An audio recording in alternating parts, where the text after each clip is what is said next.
Hello, my name is Dante Renee, and welcome to the 10 Room Bizarro YouTube page where I talk about films that I believe need to be talked about more. Like tonight's film, 1999's Dr. Wong.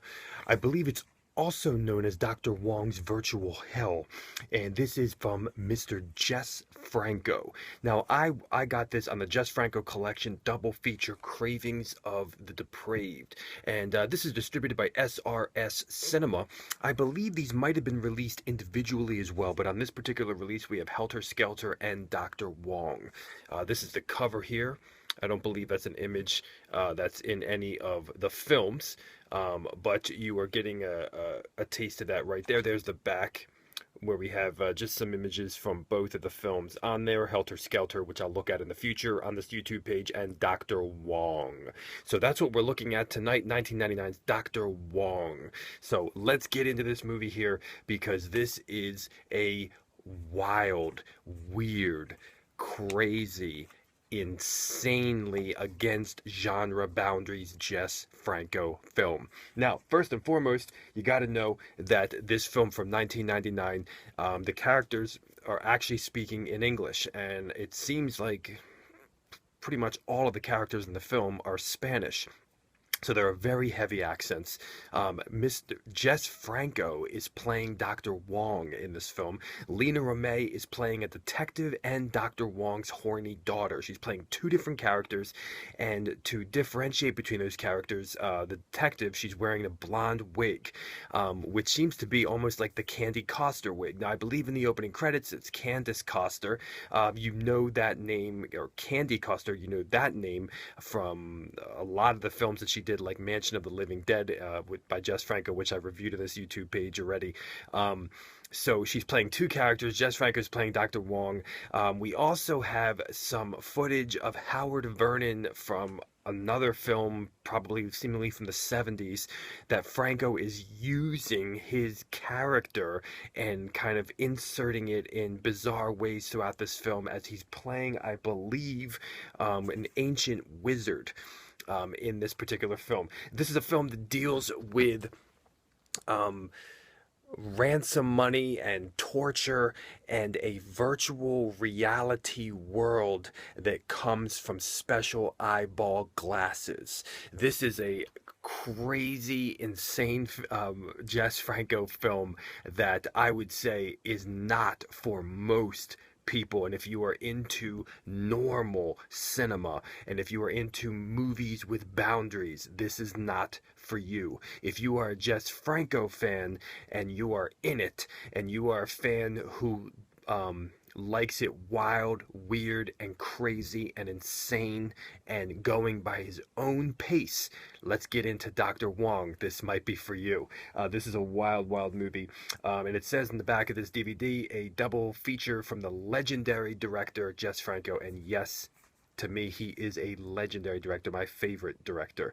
So, as we look at this 1999 film, let's first look at the music. Now, when you get into the movie, right at the beginning opening credit sequence, you'll see that the music was composed by JESS Franco. And this is some pretty wild stuff. I believe some of the pieces were also performed by him, but most of the pieces, like 99% of the pieces, were composed by him.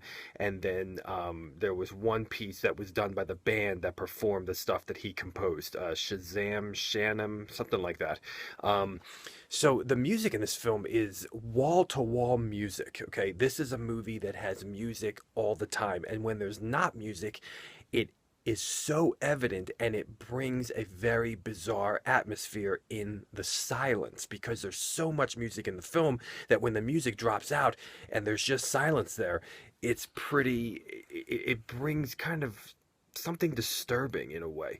Now, the music in this film, we have Asian music, almost like from the Orient, with interesting gongs and bells and drums and guitars that really sound, like a film called Dr. Wong.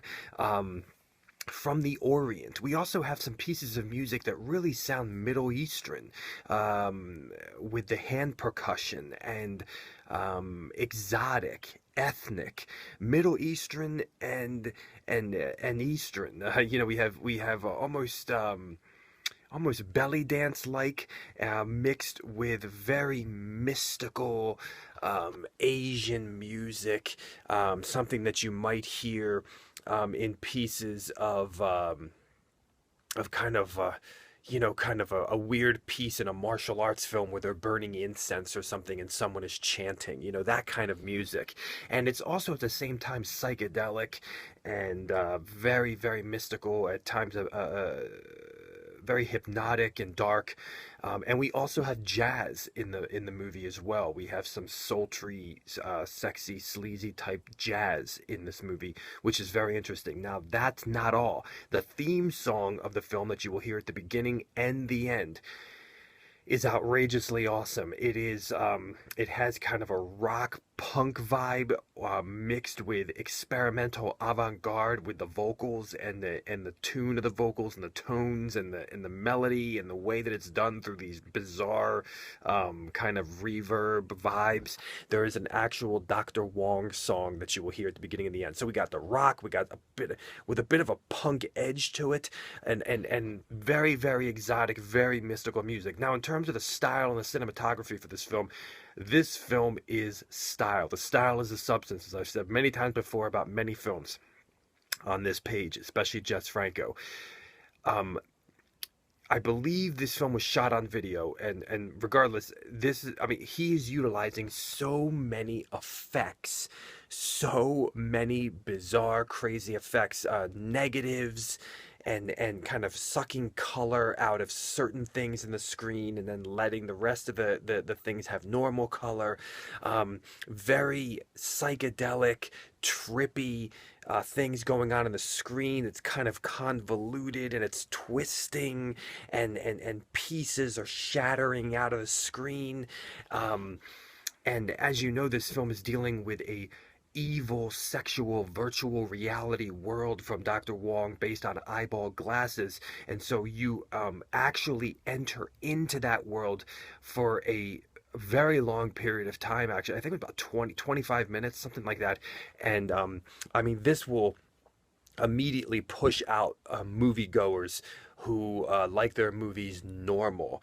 Even people who like weird stuff are going to be challenged and tested. In many regards, it reminded me of the beautiful I don't care attitude of his later film, Paula Paula, which I've also reviewed on this YouTube page, an audiovisual experience. I really kind of saw some of that earlier on here in the movie Dr. Wong as you enter into it, because in a way it is an audio-visual experience in the sections where you are experiencing Dr. Wong's virtual reality hell.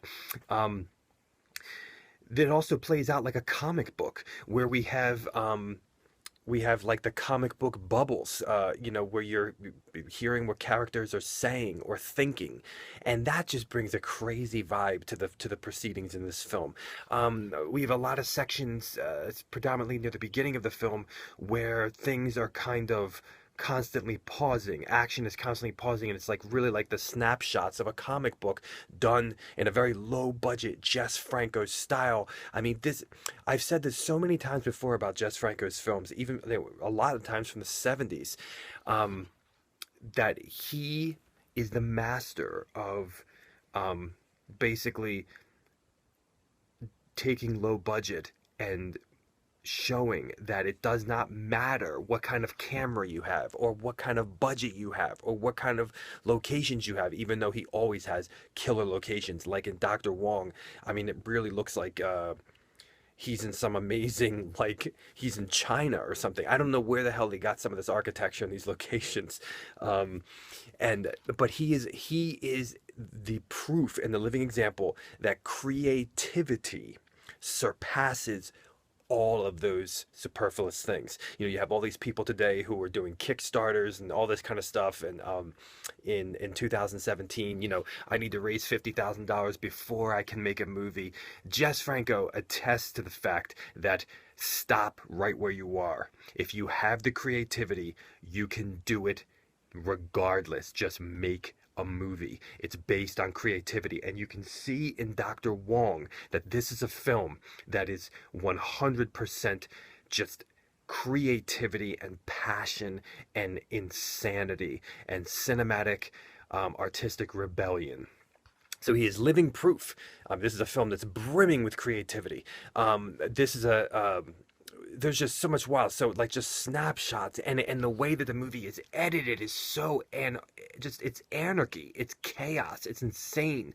um Jess Franco's dialogue, when you can understand it, it's just so weird and crazy. There's definitely humor in this film, but there's also darkness and torture in this film, sexual torture in this film. We definitely have uh, like a lot of slow motion in the film, which reminded me of Paula Paula. Once again, you can check that review on this page. But lots of slow motion, lots of sexuality, full nudity from the women predominantly, and lesbian situations involving faces and asses, and masturbation, and oral, and all of that, simulated and explicit. And so just really pushing the boundaries of everything. And like I said, you enter into a virtual reality world that becomes an audiovisual experience and will test the limits of cinema. Jess Franco, there's a large portion of this film with no dialogue at all, and you can remember from a film that I reviewed in this YouTube page that he did called Night Has a Thousand Desires, I believe, where there's a large section of film where people are passing cigarettes around with no dialogue. And so this is a case where it's slow motion dancing and surreal, and you're not quite sure what's going on, and it really flips the Jess Franco nightclub on its head because of the glasses. And at first I wasn't even sure what the hell I was looking at, and it was so bizarre. It reminded me a lot of like a David Lynch world with the participants there with their glasses on. And we have some very creative things going on with a television set, and Lena's character as Dr. Wong's horny daughter, and how she is communicating through a television set that's already playing regular television channels and kind of breaking through. This is there are just these wild, long, hypnotic sequences in this film, like the longest whipping sequence, and wild, just like the time doesn't exist, or maybe it was each person's glasses and what they were seeing, because you would see something happening and then you would see that character somewhere else. And this is a commonality in Franco's works a lot, where time is not logical, time is not narrative, it's not following from A to Z.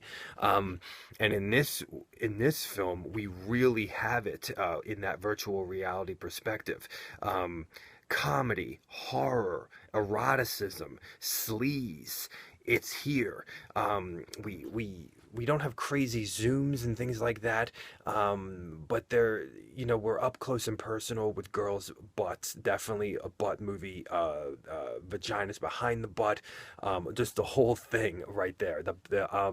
And just the angles and the shots are sleazy and weird and very, very sexual. This is 1999's Dr. Wong's Virtual Hell, from Jess Franco. Thank you so much for watching the 10 Room Bazaar YouTube page, where I talk about films that I believe need to be talked about more, like 1999's Dr. Wong. Feel free to check out all my other Jess Franco reviews and all my other reviews of movies I believe need to be talked about more. Please feel free to check out my own personal films at youtube.com/poopy diarrhea. Thank you and good night.